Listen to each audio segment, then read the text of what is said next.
পুরো মুম্বাই দলের জরিমানা সবচেয়ে বেশি অধিনায়ক হার্দিক পান্ডিয়ার। এ যেন মরার উপর খাড়ার ঘা। একে তো ম্যাচ হারের যন্ত্রণা, তার উপর আবার পুরো দলের জরিমানা। মুম্বাই ইন্ডিয়ান্সের গতকাল রাতটা আসলে খুবই বাজে কেটেছে। মন্থর ওভাররেটের কারণে পুরো মুম্বাই দলের জরিমানা করা হয়েছে। সবচেয়ে বেশি জরিমানা শুনতে হচ্ছে মুম্বাই অধিনায়ক হার্দিক পান্ডিয়াকে।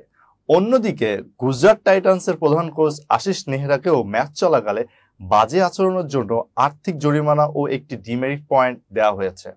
ওয়াংখেড়ে স্টেডিয়ামে গতকাল বৃষ্টিবিঘ্নিত ম্যাচে ডাকওয়ার্থ লুইস পদ্ধতিতে মুম্বাইকে 3 উইকেটে হারায় গুজরাট। বৃষ্টি বাগড়া দেওয়ার ম্যাচটি শেষ হয় গভীর রাতে। তার মধ্যে আবার নির্ধারিত সময়ের ভিতরে নিজেদের বোলিং ইনিংস শেষ করতে পারেনি মুম্বাই, যার শাস্তি দেওয়া হয়েছে পুরো দলকে।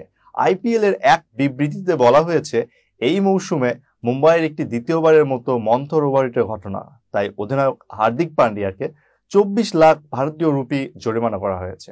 এখানেই শেষ নয়।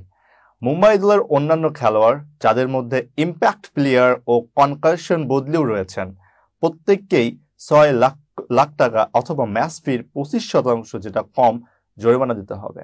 এতক্ষণ বার্তা বৈঠকের সঙ্গে থাকার জন্য ধন্যবাদ। নতুন নতুন তথ্য ও সংবাদ পেতে বার্তা বৈঠকের ইউটিউব চ্যানেল ও ফেসবুক পেজের সাথেই থাকুন।